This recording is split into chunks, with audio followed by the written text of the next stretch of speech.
You're listening to the Corbett Report. Corbettreport.com.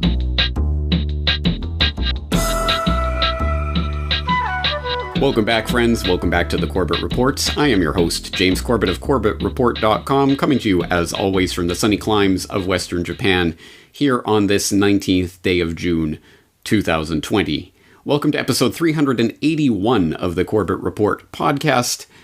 Who will fact-check the fact-checkers? And yes, as I'm sure you can discern from the title of today's episode, today we're going to be talking about a very important topic that directly impinges on the work that I do here at the Corbett Report and that the independent media is doing.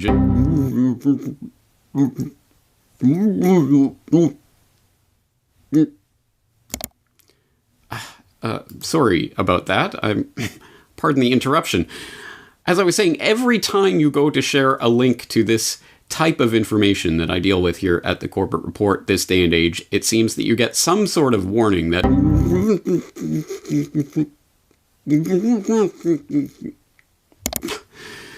Oh dear, this is going to be a problem, isn't it? Well, as I was saying, you get some sort of warning that this information is that most dreaded phenomenon of this information age in which we...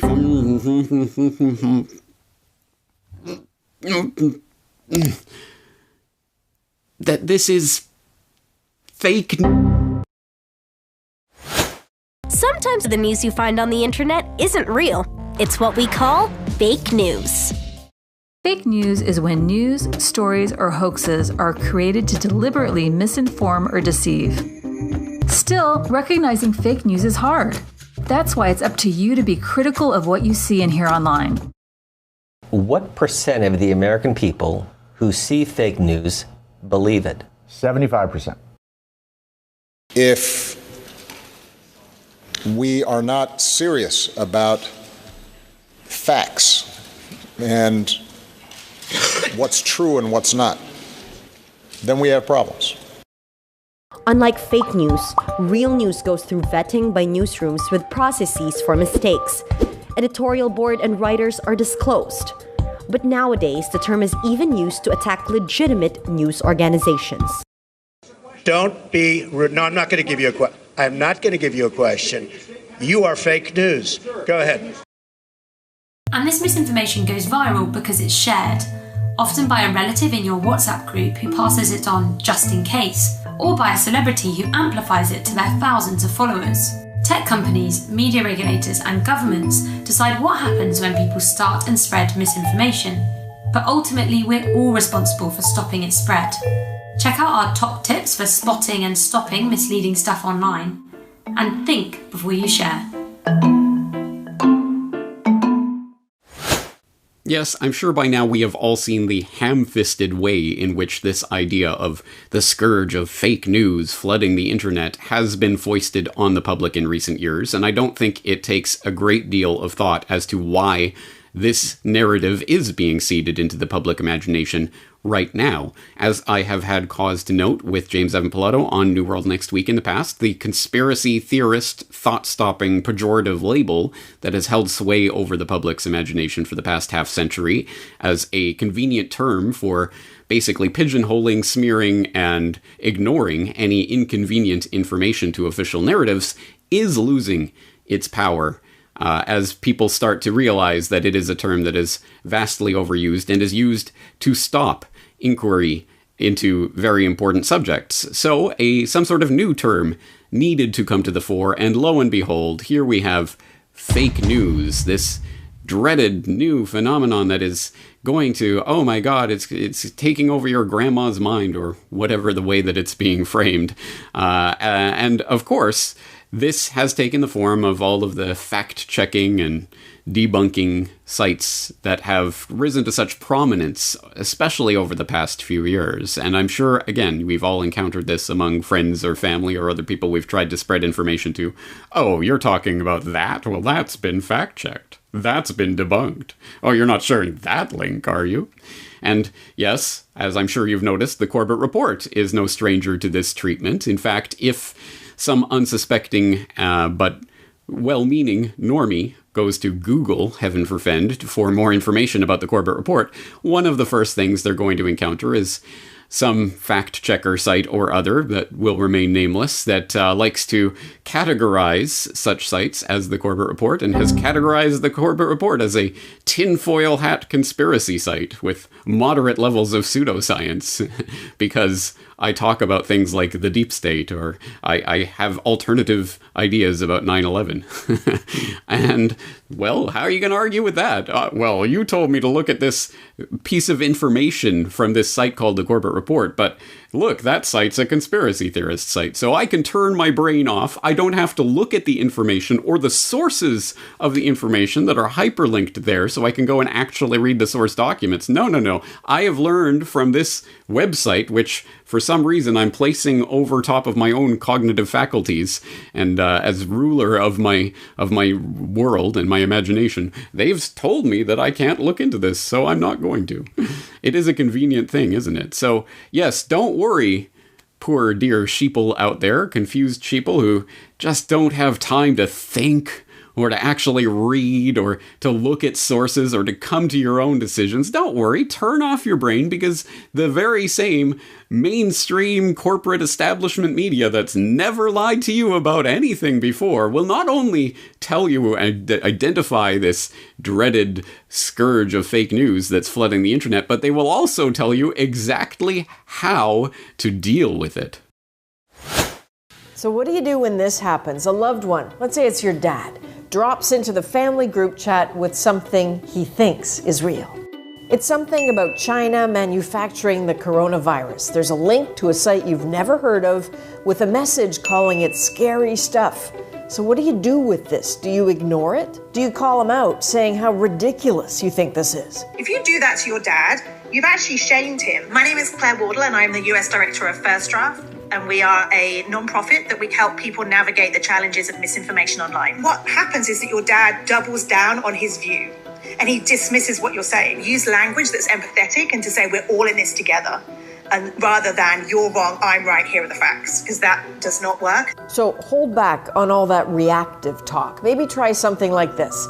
Yeah, these are scary times. We're all a bit afraid, but let's be careful. What you're sharing is inaccurate and it feeds into that fear we all feel.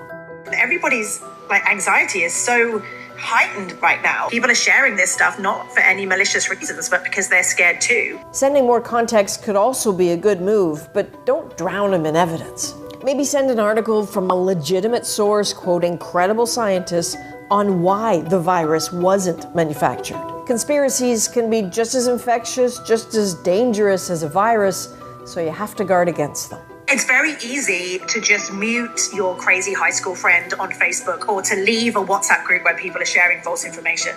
But right now, I actually think there's kind of a responsibility on all of us to help people understand that sharing that kind of information is increasing the level of pollution. Ugh. Is it possible to get secondhand cringe for a mainstream reporter? Because I certainly have it for Adrian Arsenault of the vaunted Canadian Broadcasting Corporation for that garbage piece of propaganda put out on the CBC, the Nationals, various social media feeds recently. It's just such nonsense, and it's the way they frame it. Hey, I'm a reporter standing here in my kitchen with my phone, just like you regular folks, right? Right, fellow school kids?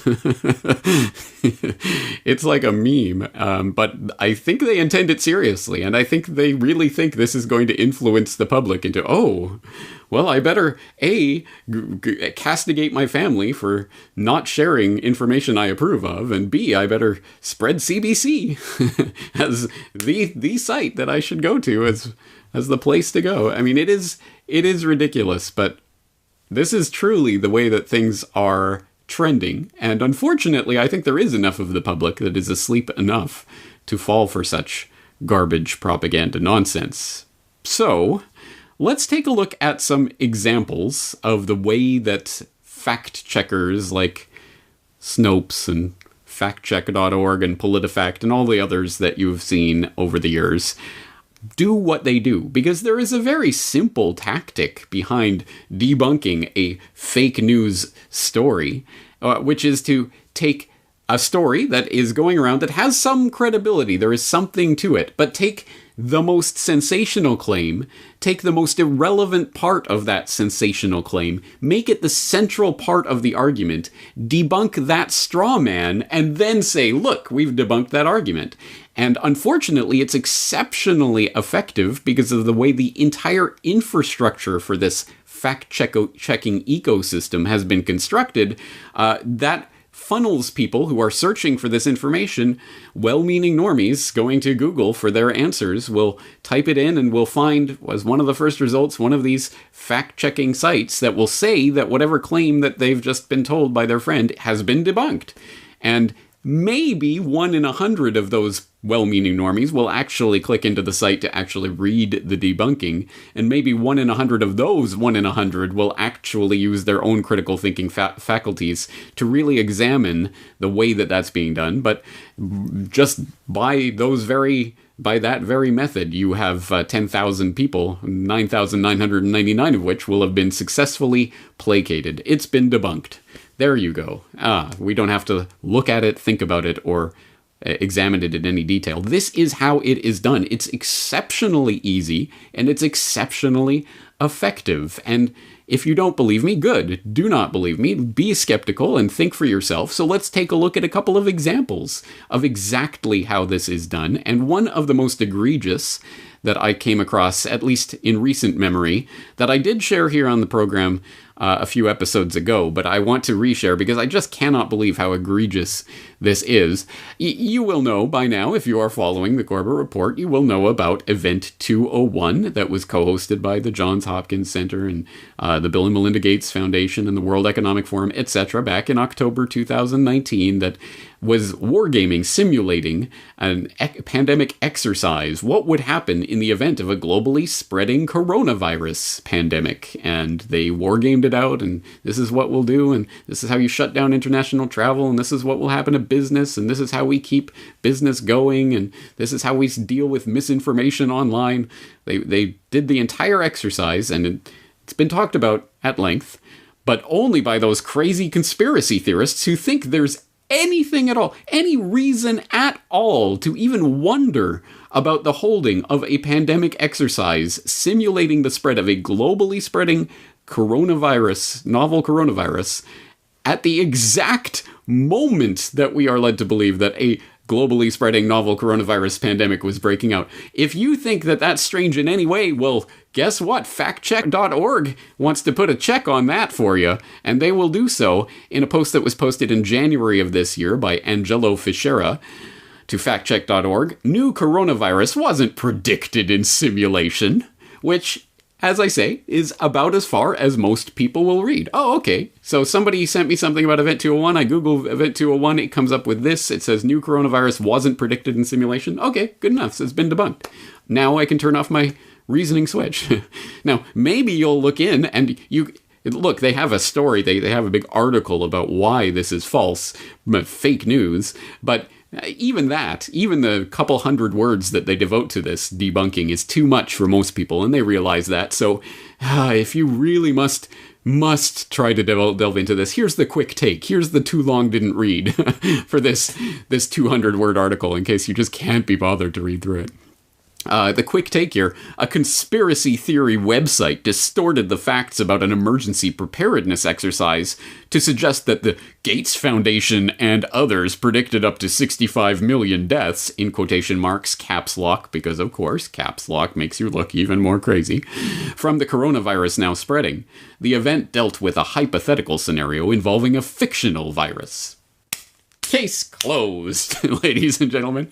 Again, I will let you, please do, honestly, I exhort you to go and read through that factcheck.org fact check, where, once again, they take some of the irrelevant parts, or even parts that aren't really being suggested by anyone in this story, putting them up as the central claims to be debunked, and then debunking them. As if the central claim that is being made is that somehow the Event 201 scenario, the pandemic war game that they had back in 2019, was about what we now call SARS-CoV-2. It was about that particular novel coronavirus, and it was predicted that that would cause 65 million deaths, and that is the claim that we have to examine. And look, there hasn't been 65 million deaths, even by the wildly exaggerated, inflated numbers that the World Health Organization and others are floating around. So that's debunked. And look, they weren't talking about SARS-CoV-2, the novel coronavirus that's now spreading. They were talking about a fictional novel coronavirus. All right. Well, there you go. Case closed. Debunked. But you see the way they've completely deflected the core concerns about this. The timing of a pandemic exercise predicting essentially what is happening right now in terms of a novel coronavirus, globally spreading pandemic, shutdown of businesses, all of this that came from this simulation taking place at the exact same time that we are led to believe that the novel coronavirus was just starting to infect people, as we are led to believe in Wuhan. Again, anyone who doesn't see anything at least worthy of further inquiry in that type of monumental coincidence, where the attendees of Event 201, as I've pointed out before, got little coronavirus plushies as their memento mori to mark the event. Oh, isn't that so cute? They must have took them home and put them on the mantle. And then, wouldn't you know it, a novel coronavirus starts spreading and killing millions, as we're told. Interesting, isn't it? But no, it isn't, because when you Google it, you'll find factcheck.org has already debunked it, so you don't have to think about it. This is exactly how this operates. Another example of this that's come across my plate, obviously, in recent weeks and months, is all these types of fact checks of various Bill Gates claims. And again, they use straw mans to deflect and direct the attention towards irrelevant parts of genuine concerns that people have so that they can debunk them and claim the entire field of research has been debunked. For example, Reuters, which has its own fact-check section, has a false claim: Bill Gates planning to use microchip implants to fight coronavirus. And it goes on to detail how a viral claim on social media says Bill Gates is planning to use microchip implants to fight the coronavirus. Most of the posts say Gates will launch human implantable capsules that have digital certificates which can show who has been tested for the coronavirus and who has been vaccinated against it. And you can see where this claim is going to go. Of course, they're going to go and say, well, look, no one has talked, Gates has not talked about, no one has talked about implanting a microchip with the vaccine. Therefore, debunked. We don't have to think about this at all. They do, to their credit, actually mention the Reddit AMA, where Bill Gates explicitly said, well, we're probably going to have digital certificates in order for the economy to open up. And those digital certificates will note who has had or has recovered from the infection and or who has had the vaccine once we develop a vaccine. But those digital certificates are not going to be microchip implants. That's crazy conspiracy theory. So they talk about the digital immunity passport idea. Of course, it's being seeded into the public consciousness right now and is being trialed in various places. And they talk about Bill Gates' support for that. And they do at least mention the quantum dot die technology for that I did, of course, mention in the Gates documentary in much more detail with links to the original paper and the original sources talking about that research and how it was personally set in motion by Gates himself, talking to the researchers and motivating them along those lines. Again, I've documented that, but again, none of that seems relevant because, well, it's not going to be a microchip implant. You see, someone on some social media post made some claim that all of this technology and all of these things that we're talking about that really are here and documentable and verifiable was going to be a microchip implant. And it's not going to be a microchip implant, therefore you're wrong. So don't think about quantum dot die technology and how that could be incorporated in the future into some digital certificate program that could be incorporated into biometric identification, which the Gates Foundation has also been intimately involved with. Here's Cushy Baby in India and their connections to Aadhaar and that kind of system. No, don't look at any of that documentable, verifiable information. Don't trouble your little head with actual documentable facts.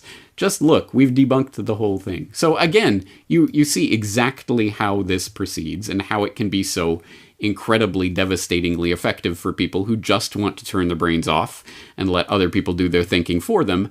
But it should be, I think, no surprise to anyone in my audience that there are some slight conflicts of interests that these fact-checkers have. When you actually go to look, well, where are these fact-checkers springing up from? Who is paying the bills for these fact-checks that we are receiving? So, I mean, for example, you look at Reuters. Reuters has their fact-check division, and Reuters, of course, is part of the Thomson Reuters Corporation, which, by the way, also happens to partner with the Gates Foundation in such philanthropic endeavors as the Generation Africa Program 2020, or you have the Thomson Reuters Foundation, which does philanthropic efforts in the news, media, freedom of speech space, which, oh, by the way, is partially funded by the Gates Foundation, along with a gaggle of other similar crony-type foundations. So, again, how much can we trust Reuters when they are telling us about the Gates Foundation and debunking claims about it? But it's not, of course, just Reuters. Another site that you will encounter along these lines is africacheck.org, which has many different types of debunks about, for example, Bill Gates' involvement in Africa along various different lines. But then when you check into who are they funded by, their partners include, say it with me, the Bill and Melinda Gates Foundation, as well as the Open Society Foundation, of course, George Soros. So no surprise there. Or you look at the International Fact-Checking Network, which, quote, reviews fact-checkers for compliance with its code and issues a certification to publishers who pass their rigorous, no doubt, audit. And that grants certifications to those fact-checkers so they can be added to the official fact-checker list of approved fact-checkers for Google and Facebook and the big tech cabal. But guess who the International Fact-Checking Network, put together by the Pointer organization, pointer.org, guess who they're funded by? Well, IFCN has received funding from the Arthur M. Blank Family Foundation, the Duke Reporters Lab, the Bill and Melinda Gates Foundation, Google, the National Endowment for Democracy, aka the CIA, the Omidyar Network, the Open Society Foundation, Soros again, and the Park Foundation, etc., etc. Every time you turn over one of these mainstream approved fact-checking sites or the networks that propagate those fact checks, you will find funding from the same few sources, including the Gates Foundation. Or, if not, there are other examples of how this functions. For example, it can absolutely be used for political purposes, as I'm sure my audience is aware, and there are some easily documentable examples of that. For example, these types of fact-checking organizations and fake news awareness bots and what have you are popping up all the time. So, for example, you might remember Hamilton 68, which purports to be a dashboard using proprietary secret algorithms that they can't share with anyone to identify and track Russian bot propaganda again, when you look into them, happens to be run by a shadowy organization that is advised by Michael Chertoff and Bill Kristol and Mike McFaul and a gaggle of other neocons. And you might remember, because Hamilton 68 specifically won the award for fakest Russian fake news tracking service back during the first annual Real Fake News Awards. So that's one prime example of how this functions. Another prime example is an organization that you may not have heard of yet, but I have a feeling you will in the future. That's NewsGuard, which was featured in an article by a previous Corbettreport guest, Derek Brose, that he wrote for The Last American Vagabond last month, called This Is Why You Can't Trust the Fact Checkers. And as he's talking about NewsGuard, he notes, quote, NewsGuard is one of a number of fact-checker services which has proliferated since the election of Donald Trump to U.S. president. NewsGuard is a browser plugin for Chrome and Microsoft Edge that gives trustworthiness ratings to most of the internet's top trafficked sites. It uses a color-coded system to warn readers of an article or website's trustworthiness. In a previous investigation, The Last American Vagabond writer Whitney Webb exposed the neoconservative roots of the NewsGuard team, and Webb wrote, quoting Whitney Webb. NewsGuard's advisory board makes it clear that the NewsGuard was created to serve the interests of American oligarchy. Chief among NewsGuard's advisors are Tom Ridge, the first Secretary of Homeland Security under George W. Bush, retired General Michael Hayden, a former CIA director, a former NSA director, and principal at the Chertoff Group, security consultancy seeking to advise corporate clients and governments, including foreign governments, on security matters that was co-founded by former Homeland Security Secretary Michael Chertoff, who also currently serves as the board chairman of major weapons manufacturer BAE Systems. NewsGuard started as a partnership between Stephen Brill and Louis Gordon Kravitz, with Kravitz appearing to be the connection to the world of finance, media, and geopolitics. Kravitz held a number of positions at Dow Jones and the Wall Street Journal, is a member of Business Insider, a member of the Council on Foreign Relations, and claims to have been an editor or contributor to books published by the American Enterprise Institute and Heritage Foundation. As Webb noted, the American Enterprise Institute, AEI, is one of the most influential neocon think tanks in the country, and its scholars, directors, and fellows have included neoconservative figures like Paul Wolfowitz, Richard Pearl, John Bolton, and Frederick Kagan.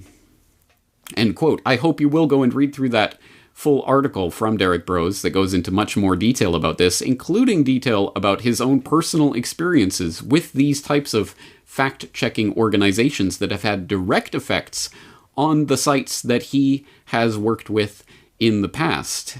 But for more information on that, I recently had the chance to ask Derek Brose about those experiences directly. So tell us a little bit about your own personal experience with this, because you've been involved with a couple or a few websites that have been fact-checked in this way, and tell us how that's affected you. So most recently, it's been with when I was writing with The Mind Unleashed until recently, and they write investigations and articles just like everybody else in the independent media, and we have had a number of fact checks from NewsGuard, but also from websites like News Leader, Stories Leader, and some that are kind of vague names like Science Feedback or Africa Check and different things like this. And basically, they're using several tactics. One of them is just semantics, right? So if you're like, okay, for example, we reported on Event 201 when it was first coming out about that hey, the Gates Foundation and others funded this simulation that said 65 million people would die from a coronavirus. We reported that way back in January, February, when it was just kind of starting to make the news that there was a virus spreading around. That got fact-checked immediately, and the argument for them labeling us false, and then, of course, when people try to share it on social media, it gets a big little warning saying, are you sure you want to share this fake news, and telling them why it's wrong and all this sort of stuff. Their argument was that, well, yes, technically this simulation happened, but it was a novel coronavirus. It wasn't the current coronavirus we're dealing with. So even, and we weren't even trying to claim per se. We were just saying, hey, people, here's some facts, and well, they're saying, well, yeah, technically you're right, but since it wasn't exact, and that's sort of the approach that we've seen over and over with, they'll take, little splitting hairs, things like that. Even when we make it clear, according to these outlets, this is false or whatever, trying to go the extra mile to be quote unquote objective, these folks do not back off. Essentially, you'll get a fact checked on, say, Facebook or wherever, and then you'll get an email saying, hey, I'm with NewsGuard, I'm with Science Leader, I'm with whoever, and we're going over your article and it's false for these various reasons. And you can correspond with them if you choose to. And I have a friend who is kind of the administrator for The Mind Unleashed, and he decided, okay, I'm going to play their game. Let's see how this goes. And he was trying to be very accommodating, but it basically comes down to they want you to change the title. They want you to add a note saying that this is false. They want you to add in, some extra statements, padding it up. And then even then, they still, in some cases, won't remove the false rating. And at the same time, this friend said, okay, look, how about if we just delete the article, which I thought was a mistake. I'm like, we haven't lied. Why should we play their game? But he's like, maybe let's just delete it. It'll be easier. But they said, well, if you delete it, we're still going to leave up that you have a false rating. So they want you to leave it up with corrections, change the title, and basically just acquiesce to whatever they want. And in my experience, this is starting to become more regular for those of us writing independent media, they will not back off until you basically say, we're liars, this is fake, they were right, the mainstream, there's no kind of middle ground. And often they're kind of starting out with these presuppositions that, well, since we already know what you're promoting is fake, there's no reason for you to even mention these other theories or these other ideas.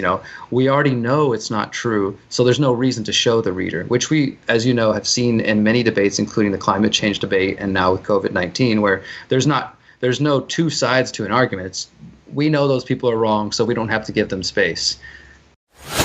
Once again, that's Derek Brose of theconsciousresistance.com, and I hope that little clip from our conversation helps to drive the point home for people out there who may not be operating a website themselves, but if you do follow the alternative media, you almost undoubtedly have followed some outlet or other that has been directly affected by this. There have been very good independent news sources that have been undermined one way or another by these types of fact-checking organizations that have ultimately led to deplatforming of entire news sites in various ways. So this is starting already to affect the ability of independent journalists to function in the way that they've been functioning for the past decade plus online.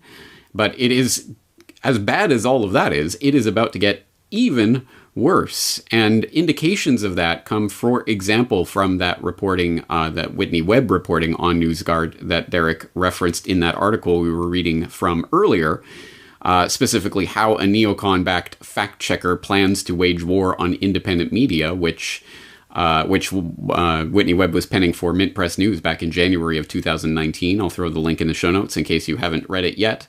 But that not only goes through the incredible detail of this NewsGuard operation and where it came from and who's behind it, but perhaps even more ominously, where it is going from here, because these are now, we're not just looking at the prospect of passive fact-checking sites that sit there in the background that people might find if they happen to Google a piece of information, or we're not even just talking about partnering with Facebook or Google or what have you to slap fact-check verification or this has been debunked claims all over someone's social media posts.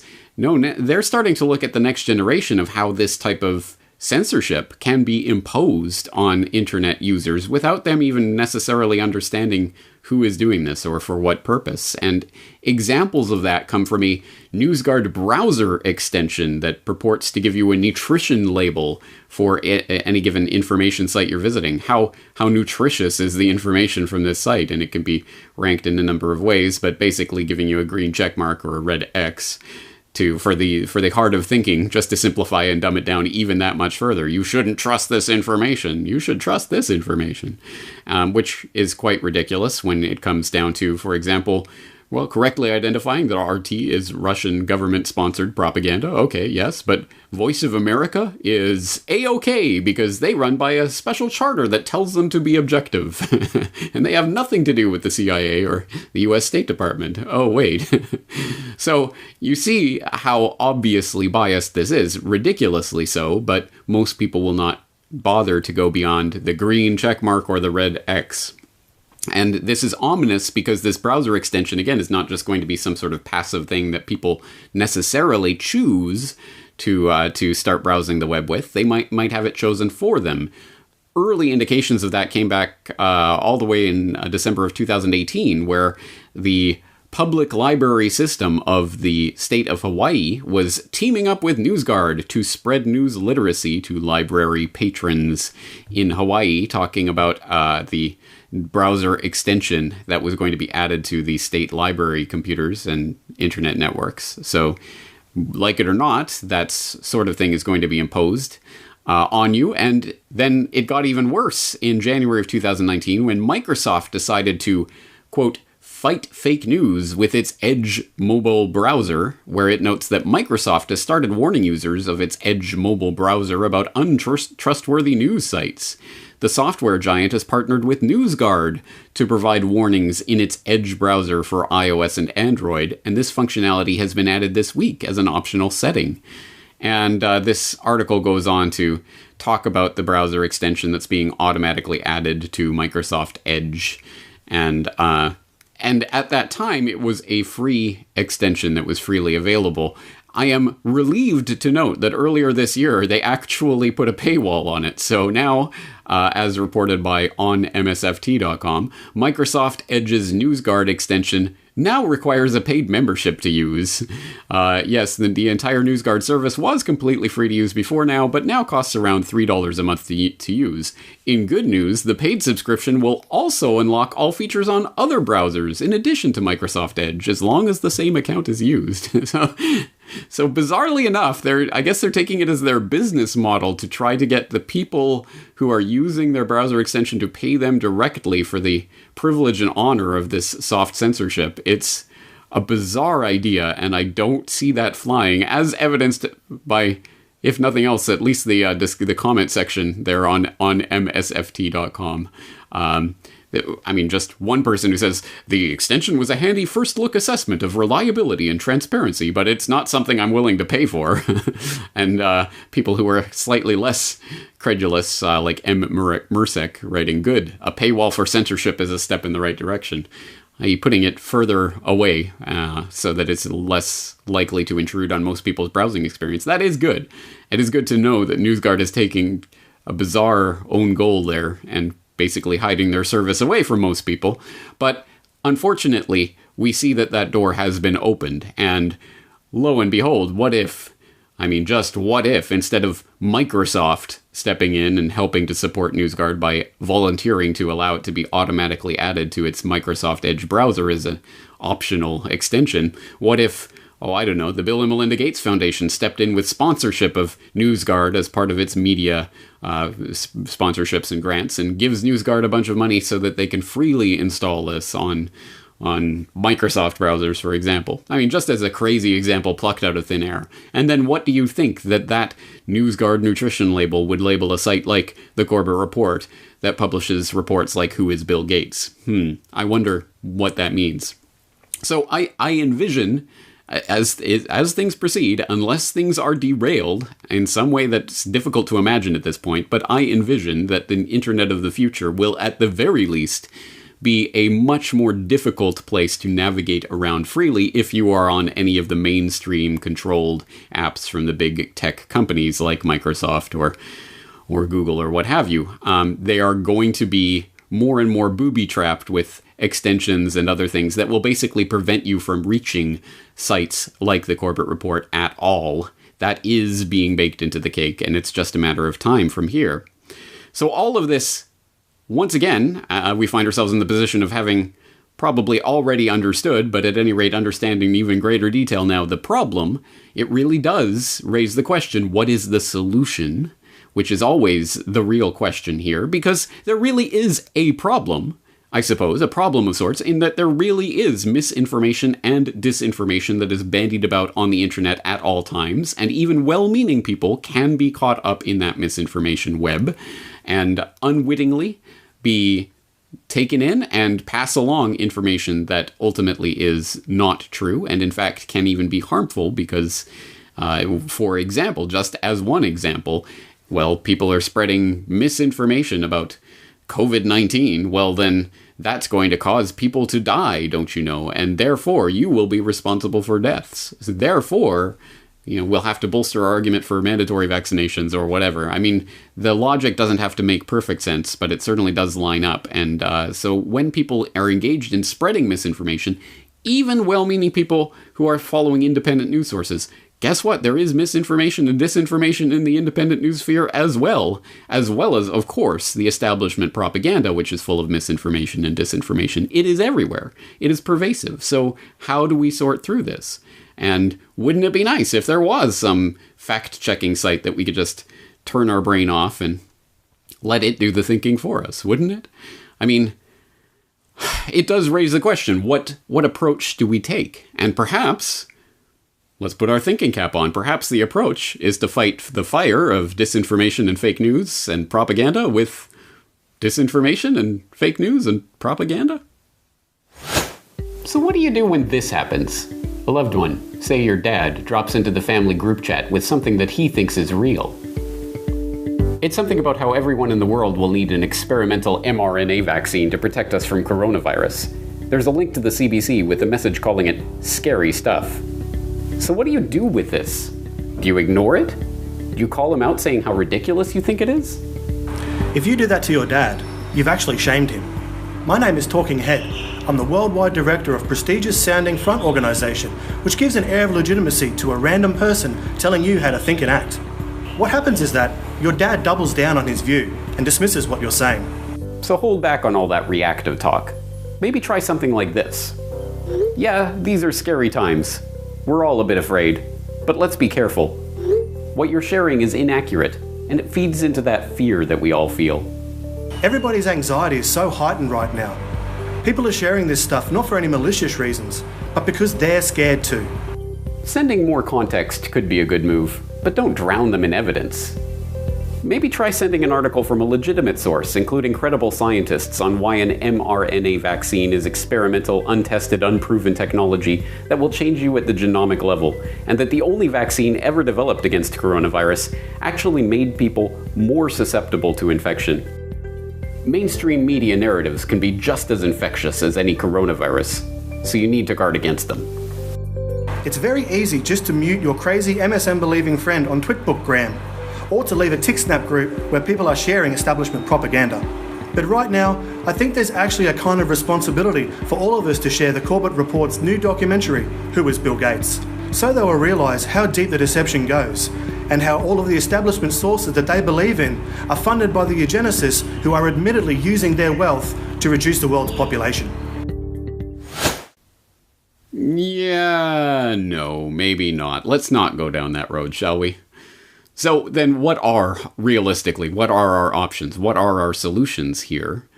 And I must admit, I have put a great deal of thought into this in the past couple of years, really, but in a more determined manner in the last several months, as these types of fact-checking organizations have risen to the fore and are more and more policing content on the internet. And I have mused, wouldn't it be nice if there was a real and genuinely independent fact-checker that could pose a real and viable alternative to the news guards and what have you of the world, funded by some multi-millionaire, tech-savvy and tech-inclined investor who also was dedicated to truth and real information. Well, again, quite a pipe dream. And even if that were possible, would that really be the solution here? Maybe not.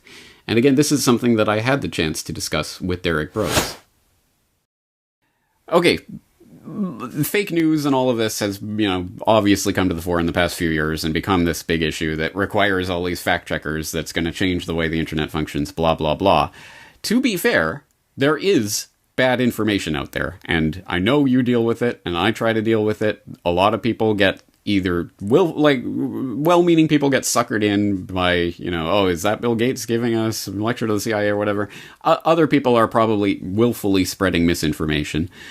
So there is a need for fact-checking. I agree with that idea, but the way in which it is being done and the people who are doing it and the way that they are partnering with the Atlantic Council and Facebook and others obviously raises a lot of questions. Can you speak to that idea of, for example, the specter of the purposeful seeding of misinformation out there so that they can come along and fact-check it and debunk it and dismiss valid information, and the way in which they are doing this? Are there better ways that we can imagine to do this? And also, how does this tie into Event 201 and the flooding of the zone and all of that? Oh, yeah. So, I agree with you, of course, that there definitely is a need for some type of fact checking. And I've talked with other independent media outlets and said, hey, we need to create our own kind of conglomerate of fact checkers where, we can fact check their lies. And this, that's a full-time job, right? But, I worry that just on that note, we end up fracturing where, well, they've got their fact checkers, we've got our fact checkers, we've got our experts, and they've got their experts. And, people are just going to believe whatever they want at the end of the day. But there is clearly a need for this because, I'll name drop a couple. Your Newswire, Before It's News. Anybody who's been around long enough knows that those are fake, like literal fake news, garbage news websites. And you learn that once you've been in these circles for a period of time. And, oh, yeah, I can't trust that outlet. But you see people who maybe are more just naive or willing to believe whatever, or they only read the headlines, sharing those links around. This literally just happened to me yesterday. I had somebody share some link about something to do with George Soros, and I did a 2-minute check and said, okay, well, this website your newswire is now called News Punch, and it's ran by this guy, and he has I had to explain to him, he has a reputation for this. I don't know if he's an agent spreading purposeful disinformation or if he's just trying to make money off headlines. I mean, there's that side of these things too. So it is a realistic problem that I think we need to contend with, and it's really, from my view, it's up to us as content creators and the audience to personal responsibility to step that up. But the one issue that I have seen, and I've battled this definitely a lot, especially, we talked about this a few months ago with the 5G and coronavirus and everything, that there are people who do not see themselves, like I personally do see myself as a journalist, as a freelance journalist that tries to do the best they can to find the facts and fact check myself and, sourcing and all this sort of stuff. And I've done enough individual education to learn about journalistic ethics and to, take the good and leave the rest. But I think there are some folks who simply see themselves as, I'm just a YouTuber, I'm just a, online Facebook commenter. It doesn't really matter if everything I say is actually true or not. There's nobody, they're just kind of loose with the information, and they are part of the problem. Even if their intentions are good, and even if maybe they're overall helping get people to question things. But as you said with the FunVax thing, like, I don't want to build an audience of people who are just going to believe any garbage. I want people to really think and question that. But unfortunately, there are lots of folks in the truther, conspiracy, research space that are loose with facts, and kind of, if it gets people upset and pushes them towards the larger agenda, then who cares if the details are right? And I think that's hugely problematic. So, I mean, if we could come up with the resources to have an independent fact checker that could both fact check independent media and mainstream, then that would be amazing. It would be a pretty big job. But also, if we just as individuals can start being more responsible and actually caring and giving a damn about the content that we put out, as you do and I know I do, then I think that could make a big difference. And then as far as Event 201 and the flood, in Event 201, they've used the language several times, including in the actual exercise and since then, that they're trying to flood the public with credible information from credible sources, CDC, World Health Organization, et cetera, because of, as they predicted, the spread of misinformation and disinformation. But I don't believe that their flood is only to give us the mainstream version of events, but to flood us with purposeful disinformation and bad information. So to the point where people just throw their hands up because they can't tell what's up and what's down anymore. They're worried about this theory and this theory. And I've noticed people are often holding conflicting views. Well, they believe this about COVID-19 or whatever topic, but then they also believe this, and that conflicts with that, but they don't, and it's just, and I know you've also fact checked and looked into the quote about, the CIA disinformation campaign will be complete. Well, the campaign is complete. People can't tell fact from fiction. I mean, we're at that point. So, I mean, I just think it's a two-part thing. There's a relationship. We have to be better content creators, and as we both strive for, and the people have to be willing to look at the information and fact check it, and not just read headlines and not just, I saw a video and it confirmed what I already felt. And I think that's another big thing. People have trouble telling the difference between believing and knowing. We can believe and know things, we can speculate about them, but we don't necessarily always have the facts. And so we have to figure that out. I mean, there's a big issue there, I'd say. Once again, Derek Brose of theconsciousresistance.com, and I want people to take note of the fact that Derek is not simply talking about these issues theoretically. It is something that he is rolling up his sleeves and dealing with on a regular basis over at The Conscious Resistance, where he has done a number of fact-check type videos about things that are bandied about in the independent media space that may or may not have factual basis behind them. And often it's something in between. There may be a fact here or something there that points to this, but it's not as definitive as people like to say. The truth is often somewhat murkier than this simple and simplistic green checkmark, red X, this is a verified fact, this is fake news. Often we are left with competing narratives that are based on different pieces of information that we have to piece together from various things that we have access to, and then some things that we don't have access to. And it is a painstaking effort. And I will put in some examples in the show notes for you of times that Derek has taken on some projects like that to basically get to the bottom of what do we know and what do we not know about this, and can we verify this claim. He does a good job of that. And you will remember, you'll cast your mind back a week or so ago, where I was doing a fact check of my own about the Bill Gates, quote unquote, delivering a lecture to the CIA, quote unquote. that video, which got passed around in the past month or so, which was definitely not what it purported to be, and it required a fact check, and there you go. There's independent media was a large megaphone for that piece of misinformation, so it required a fact check, and I did one. And I believe I have the intention of doing that as needed on a ongoing basis, and perhaps on a regular basis, in the similar way to the way that the Propaganda Watch series that I do just kind of developed as I started to make note of specific pieces of propaganda and decided why not do a video series on it, and suddenly, well, I could do this every week. Well, maybe it will be the same thing for fact-checking. Maybe not. If you do have some ideas of things that need fact-checking, please do send them in, and I'll consider doing that as part of an ongoing series. But I will commit myself to looking at pieces of information, specific claims, and dissecting them, whether those claims come from the independent media or the establishment media. Again, misinformation and disinformation is rife everywhere. So it is incumbent on the content creators to be responsible with the information they're passing on, and to make that effort to actually verify claims and demonstrate that to their audiences. But it's also up to the audience to not rely on myself or Derek or any other source of information to tell you what is true and what is not, but to hopefully show you pieces of factual information that are verifiable or that do not add up. And that is where personal responsibility comes into this. But since this is the Corbett Report, and we always go several layers deeper, I think it is important to also bring up the specter of what I was talking about just a moment ago, about how it's never quite as clear-cut and dry as green checkmark, this is verified factual information, red X, this is verified fake news. There's often ambiguity and space in the middle, and, well, this claim we can't pin down, might be true, it might not, but this is, to the best of my ability, this is the evidence that we have, and I tend to believe this. It often comes down to decisions like that, because although there are certainly facts about the outside world that are verifiable and independently true and measurable, there are also things that are not measurable. Is it raining outside? That is something that we can be verified, at least if we define our terms and our geographical boundary and what have you. What are we talking about? But did such and such event occur at this time in this place in this way, funded by this person? Does it mean this? Is it driven by this ideology or that ideology? Often when you're talking about news and social events and information, there's a lot of layers of ambiguity there. So even the concept of fact-checking when it comes to information that's being presented in the news is problematic. There are a number of levels of problems that arise when we start just in a haphazard way throwing that term around. This is fact-checked. This is verified. This is debunked. This is fake news. Often it's not quite as cut and dry. And in order to demonstrate that, rather than to belabor that point myself, I will direct you in the direction of in-this-together.com, the site of Ian Davis, previous Corbett Report guest, who had a post up on this topic back in February called Not Fact Checkers that is definitely worth checking out if you're interested in that discussion.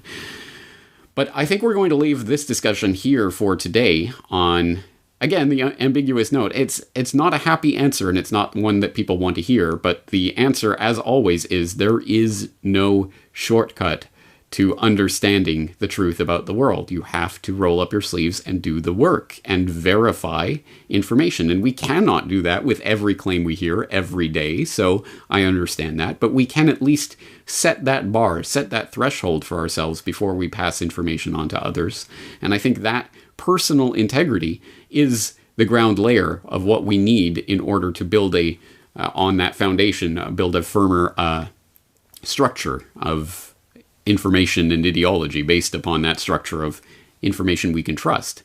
So it is a lot of work. That is effort, and it's not effort that can be done by one person by themselves working in a vacuum. Of course, it takes many, many hands to make that light work. So again, there's so many different aspects to this, but we're going to leave that there for today. I hope that this at least sheds some light on the fact-checking industry, which is rising up and which is threatening to fundamentally alter the infrastructure and ecosystem of the internet and social media space as we have come to know it in the past. And I venture to guess these types of NewsGuard-like operations are going to make themselves felt even more keenly in the lives of everyone who's listening to my voice right now, because let's keep in mind, if things keep going this way, it's very possible that you may not be able to hear my voice anymore. James Corbett, Corbettreport.com. The Corbett Report is brought to you by the Corbett Report subscriber, a weekly newsletter featuring James Corbett's International Forecaster editorial, recommended reading and viewing, discounts on Corbett Report DVDs, and once a month, a subscriber-only video. Sign up today to start receiving your copy at corbettreport.com/support.